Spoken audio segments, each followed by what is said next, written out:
ጤና ይስጥልን ውድ የፍንፍኔ መልቲሚዲያ አድማጭ ተመልካቾች የከበረ ሰላምታችን ባላችሁበት ይደርሳችሁ። ዕለተ ማክሰኞ ህዳር 15 ቀን 2022 ዓ.ም ለዛሬ የምንነግራችሁን ወሬዎችን እንደሚከተለው አሰናድተናል። እስከ ፍጻሜው አብራችሁን ቆዩ።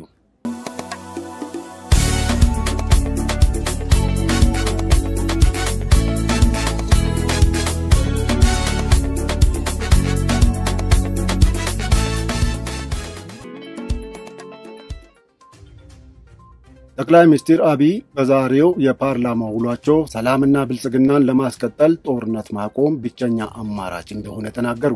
የማያልቅ ጦርነት ውሃ በወንፊት ነው። ዝም ብሎ እየተዋጉ መኖር አይቻልም። የሰላም መጥፎ የጦርነት ጥሩ የለውም። እያሸነፉም ቢሆን መጥፎ ነው። የምናስባቸውን ነገሮችም ማሳካት አንችልም። ሰው ይገደላል፣ ዶላር ይተኮሳል። ዶላር እየወጣና ሰው እየተገደለ የሚገኝ ጥቅምና ጥሩ ነገር የለም ሲሉም ጠቅላይ ሚኒስትሩ ተደምጠዋል። ጠቅላይ ሚኒስትር አብይ ይህንን የተናገሩት በስድስተኛው የህዝብ ተወካዮች ምክር ቤት ሁለተኛ ዓመት የሥራ ዘመን አራተኛ መደበኛ ስብሰባ ላይ ነው። ይህ በእንዲህ እንዳለ ጠቅላይ ሚኒስትሩ በፌዴራል መንግስትና በህወሓት መካከል በደቡብ አፍሪካዋ ርዕሰ መዲና በፕሪቶሪያ ስለተፈረመው ግጭትን የማቆም ዘላቂ ስምምነት አስመልክቶ ከምክር ቤት አባላት ለቀረበላቸው ጥያቄ ምላሽ የሰጡ ሲሆን ከሰላም የምታተርፈው ኢትዮጵያ ናት ብለዋል። በርከት ያሉ ሐሳቦች ተነስተዋል። ድርድርን በሚመለከት የተከበረው ምክር ቤት ቢገነዘብ መልካም የሚሆነው አንደኛ የማያልቅ ጦርነት ውሃ በወንፊት ነው። ዝም ብሎ እየተዋጉ መኖር አይቻልም። ውሃ በወንፊት ዘግኖ ከአንድ ጫፍ ሌላ ጫፍ መውሰድ እንደማይቻለው በቀጣይነት በውጊያ ሰርክል ውስጥ ምንሽከረከር ከሆነም ምናስባቸውን ጉዳዮች ልናሳካ አንችልም። አንድን ነገር ለማስቀጠል ከፈለግን ሌላ ነገር መተው ይኖርብናል። ሰላምና ብልጽግናን ለማስቀጠል ሲባል ጦርነት ማቆም በእጅጉ ያስፈልጋል። ሁላችሁም ታውቃላችሁ። ለእናንተ መንገር አይጠበቅብኝም። የምንዋጋው ከአንድ ግንባር ጋር አይደለም። ለአንድ ሳምንት ቢሆን እሺ ችግር የለውም። ለአንድ ወር ቢሆን ችግር የለውም። እየቀጠለ ከሄደ ግን እንደ ሀገር እንደቃለን። ለሰላማችን ለብልጽግናችን ስንል ነው ጦርነት ማቆምን ቀዳሚ ምርጫ የምንወስደው። በግል እንዳላችሁት ነው። በግል የሚሰማን ስሜት ብዙዎቻችሁ እንደምትሉት ነው። እናንተ እንድትገነዘቡልኝ የምፈልገው ነገር እዛ ጋር ሆኖ ይሄንን ብርጭቆ ማየትና እዚህ ጋር ሆኖ ይሄንን ብርጭቆ ማየት ለየቅል ነው። እኔ እዛ ጋር ሆኜ ኢትዮጵያን ሳያት ድሮ እና አሁን ባለውበት ሆኜ ኢትዮጵያን ሳያት በጣም የተለያዩ ነገሮች ናቸው። ከግል ፍላጎት ከግል ስሜት ከግል ምናምን ውጪ እቺ ብርጭቆ እንዳትሰበር የሚደረገው ጥንቃቄ መልኩ የተለየ ነው። ይሄን በተቻለ መጠን እንድትገነዘቡ አደራ ማለት ፈልጋለሁ።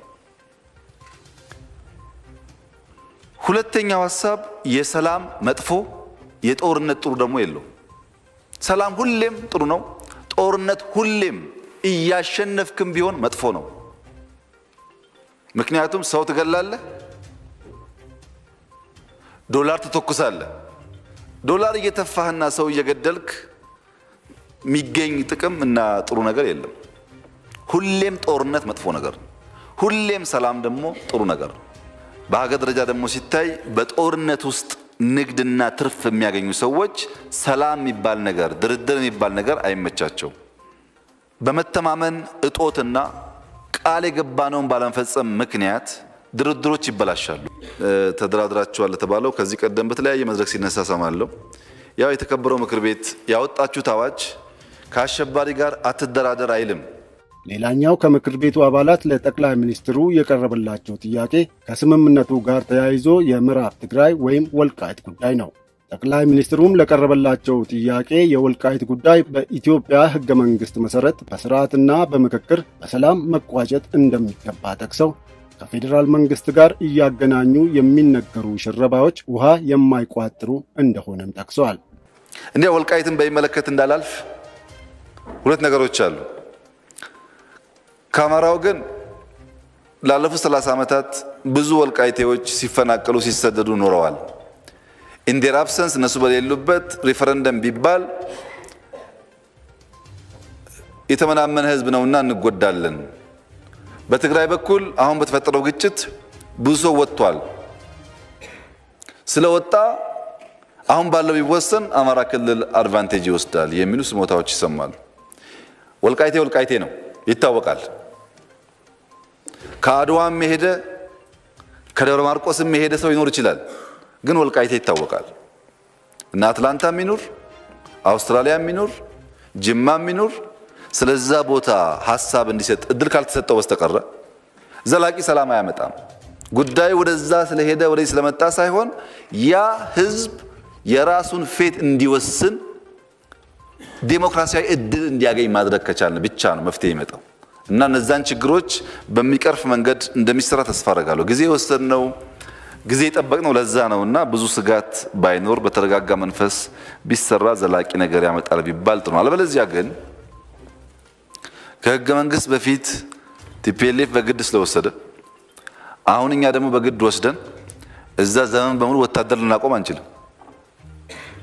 በስምምነት ካልሆነ በወታደር ነው የሚሆነው። በወታደር ከሆነ ዘላቂ አይሆንም፣ ጊዜ ይፈተዋል። አሁን ያለን ሰዎች ስናረይ ስንደክም ልክ አሁን የተፈጠረው ይፈጠራል። ያ አካባቢ ሊለማ ስለሚችል ሰላማዊ በሆነ መንገድ ወደ ልማት እንዲገባ ቢደረግ አይ ቲንክ ለሁሉም ጠቃሚ ይመስለኛልና እዚህ አካባቢ ያሉ ተንኮሎች ኮንስፓይረሲስ ቢቀሩ ጥሩ ነው። ብዙ ነው የሚባለው ብዙ አይፈይዱም። መሬት ላይ ያለው ግን ስራውን ቢሰራ መልካም ይሆናል። በዚህ በስድስተኛው የህዝብ ተወካዮች ምክር ቤት ሁለተኛ ዓመት የሥራ ዘመን አራተኛ መደበኛ ስብሰባ ላይ ለጠቅላይ ሚኒስትሩ ከሰላም ጋር ተያይዞ ለተነሳላቸው ጥያቄ ጠቅላይ ሚኒስትሩ ሲመልሱ የኦሮሞ ነጻነት ሰራዊት ኃይልን በተመለከተ በሽብር የሚገኝ ነጻነት ዲሞክራሲ እንደሌለ ጠቅሰው ከሸኔም ጋር ቢሆን ትጥቁን ከፈታ ለመነጋገር መንግስታቸው ዝግጁ መሆኑን ገልጸዋል። ሸኔን በሚመለከት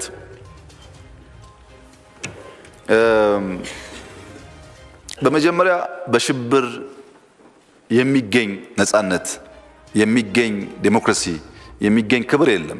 ሽብር ነው። በሽብር መንገድ ዘላቂ ጥቅም ማምጣት አይቻልም። ሸኔ ግን እንኳን ለኛ ለሚጋልቡትም ችግር ሆኗል። ማይጨበጥ ማይዳሰስ ፍላጎቱ ማይታወቅ ኮማንድ ኤንድ ኮንትሮል ስርዓት የሌለው ሚልኩት ሰዎችም ግራ ገብቷቸዋል። እንኳንኛ ሸኔ የሸዋ ሸኔና የወለጋ ሸኔ ያለኩን ሲዋጋ የሚውለው በፖለቲካ በንግግር ብቻ ነው ፍላጎትን ማሳካት የሚቻለው። ህገ መንግስት ላይ መነጋገር እንችላለን፣ ክልል ላይ መነጋገር እንችላለን፣ ስርዓታችን ላይ መነጋገር እንችላለን። በንግግር ብቻ መሆን አለበት፣ በኃይል መሆን የለበትም የሚል ነው የኛ አቋም። ትናንትም ዛሬም ወደፊትም ለሰላም በራችን ሁሌም ክፍት ነው፣ ለንግግር በራችን ሁሌም ክፍት ነው። ከክላሽ ባሻገር ለመወያየት ዝግጁ ከሆነ ግን በራችን ሁሌም ክፍት ነው። በንግግር በውይይት ሰው ህግ እስካከበረ ድረስ ችግር የለብንም። ህግ ሳያከብር ግን ሰው እየገደሉ ንጹሃን እየገደሉ አርሶ አደር እየገደሉ እንደ መብት ማየት ግን የሚፈቀድ አይደለም። ይሄን መንግስት ሰፊ ስራ እየሰራ ይገኛል። ይህ በእንዲህ እንዳለ የኢትዮጵያ የውጭ ግንኙነት አስመልክቶ ለቀረበላቸው ጥያቄ ጠቅላይ ሚኒስትሩ የኢትዮጵያ ዲፕሎማሲያዊ መገለጫ እኩልነት፣ ነጻነትና ፍትሃዊነት እንደሆነም ገልጸው ከዘመን ዘመን አይቀያየርም ብለዋል። የኢትዮጵያ ዲፕሎማሲ መለያ ነጻነት፣ እኩልነት እና ፍትሃዊነት ነው። ይሄ ከመንግስት ከዘመን ዘመን አይቀየርም። ለነጻነት ቀናይ፣ ለእኩልነት ለፍትሃዊነት መርሃችን ነው። ሁለተኛው የአፍሪካ ችግሮች በአፍሪካ መፍትሄ ሊበጅላቸው ይችላል የሚል እምነት አፍሪካውያን በሙሉ አላቸው። እኛ የጸና እምነት አለን በዚህ ጉዳይ። ሶስተኛ በርካታ ችግሮች አሉ፣ ግን በጋራ አሸናፊ የምንሆንበት ዊን ዊን አፕሮች ዊን ዊን ሶሉሽን መፍጠር ያስፈልጋል። አንዱ አሸናፊ ለተሸናፊ ከሆነ አያዋጣም የሚል መርህ አለን። በዚህ ምክንያት አንዳንዴ ከፍ አንዳንዴ ዝቅ ሲል የቆየ ነገር አለ። የሆነ ሆኖ የኛን ጎረቤቶች በሚመለከት ከኤርትራ፣ ከጅቡቲ፣ ከሶማሌ፣ ከኬንያ፣ ከሳውት ሱዳን፣ ከሱዳንም ጭምር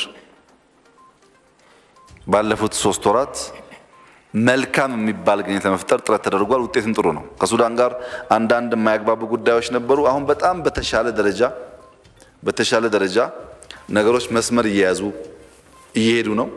ማጠናከር የሚያስፈልገን ኤሪያ አለ።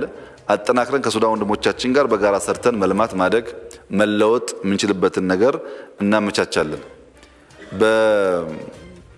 ባለፈው 1 ወር 2 ወር አካባቢ በነበረው ግጭትም ይሁን በዓለም አቀፍ ዲፕሎማቲክ ሁኔታዎች ሱዳን የኢትዮጵያ ጋር ሆናን የሰራችው በመጨረሻው ውጊያ ሱዳን ምንም አይነት ድጋፍ አላደረገችም።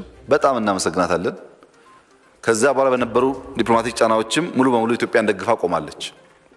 ሌሎቹም እንደዚሁ ጎረቤቶቻችን አፍሪካዊ ወንድሞቻችን በድርድሩ በጣም ረድተውናል። የደቡብ አፍሪካ መንግስት አግዞናል። የኬንያ መንግስት አግዞናል። ፕሬዝዳንት ኦባሳንጆ አግዘውናል። ፕሬዝዳንት ኡሁሩ አግዘውናል። የአሜሪካ መንግስት አግዞናል። የአውሮፓ መንግስታት አግዘውናል።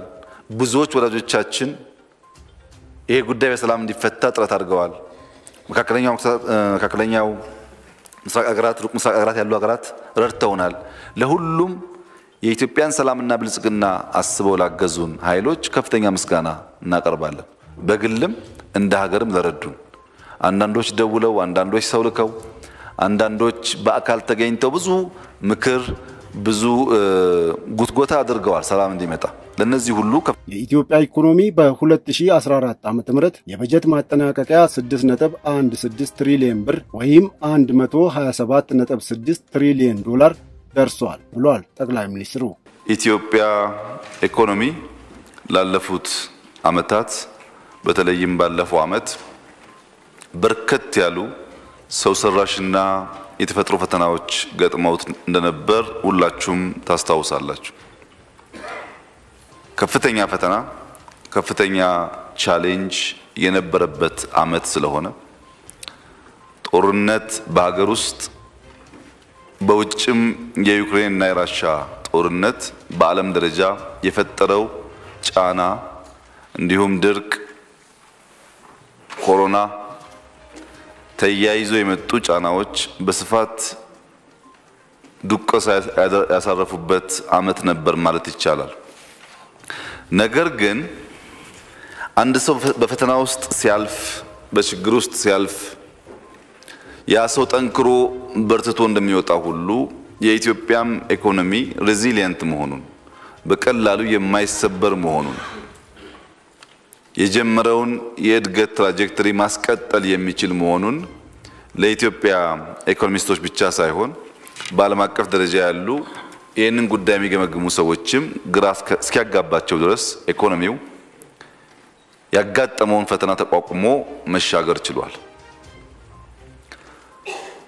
ጫና ተቋቁሞ መሻገር ችሏል ሲባል የኢትዮጵያ ኢኮኖሚ በ2014 የበጀት ዓመት መጨረሻ ላይ 6.16 ትሪሊዮን ደርሷል። ይህም ማለት በዶላር ሲሰላ 126.7 ቢሊዮን ዶላር ደርሷል። የነፍስ ወከፍ ገቢ ኢትዮጵያ ውስጥ ዛሬ 1212 ዶላር ደርሷል። ይሄ ብቻ ሳይሆን ከምስራቅ አፍሪካ አንደኛው ግዙፍ ኢኮኖሚ የኢትዮጵያ ኢኮኖሚ ሆኗል። ከሰብ ሳሃራን አፍሪካን ሀገራት ሶስተኛው ግዙፍ ኢኮኖሚ የኢትዮጵያ ኢኮኖሚ ሆኗል። ይሄ ዳታ የመንግስታችን ዳታ አይደለም፣ የወርልድ ባንክ ዳታ ነው። ወርልድ ባንክ ዘንድሮ ባደረገው ግምገማ ከምስራቅ አፍሪካ አንደኛው ኢኮኖሚ ተበልጦ የነበረውን አስተካክሎ በሰብ ሳሃራም ሶስተኛው ግዙፍ ኢኮኖሚ መሆኑን እና ቅድም ያስቀመጥኳቸውን ፊገሮች አስቀምጧል። በዚህ ፊገር ሙሉ በሙሉ እኛ እንስማማም። በተጨማሪም የነፍስ ወከፍ ገቢ 1212 ዶላር መድረሱንም ገልጿል። ወደ ሌላ ዜናችን ስናልፍ የቤት ዕጣ አወጣጥ ስነ ስርዓቱን ፍትሃዊነትን በሚያሰፍን መልኩ ለማከናወን ጥረት መደረጉ ተነገረ።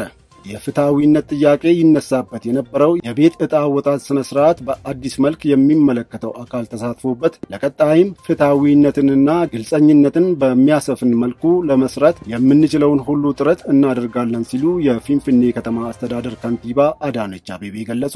የፊንፊኔ የጋራ መኖሪያ ቤቶች ዕጣ አወጣጥ ስነ ስርዓት ላይ ከንቲባ አዳነች አቤቤ ተገኝተው ባስተላለፉት መልእክት ከተማ አስተዳደሩ የመኖሪያ ቤት አቅርቦትን ለማሻሻል የተለያዩ አማራጮችን በመዘርጋት እየሰራ ይገኛል ብለዋል። በሌላ በኩል የቤቶቹ ዕጣ አወጣጥ ስነ ስርዓት ባጋጠመ የሌብነትና የማጭበርበር ምክንያት ከዚህ በፊት ዕጣ ለማውጣትና ለተጠቃሚዎች ለማድረስ የተደረገው ሂደት መደናቀፉን አስታውሰዋል። በዚህ ጉዳይ የተጠረጠሩትን ግለሰቦች በሕግ ተጠያቂ በማድረግ ፍትህ እንዲሰፍንና የሕዝብ ሀብትና ንብረት ከዘራፊዎች ለመታደግ ስራዎች መሰራታቸውን ከንቲባዋ አዳነች አቤቤ አንስተዋል። እንግዲህ ውድ የፊንፊኔ መልቲሚዲያ አድማጭ ተመልካቾች ለዛሬ የያዝናቸው ወሬዎች እነዚህን ይመስላሉ። ወሬዎቹን የነገርኳችሁ አዳነ ተስፋዬ ነኝ። ስለተከታተላችሁን ከልብ እናመሰግናለን። የፊንፊኔ መልቲሚዲያን የዩቲዩብ ቻናል ሰብስክራይብ፣ ሼር ያድርጉ።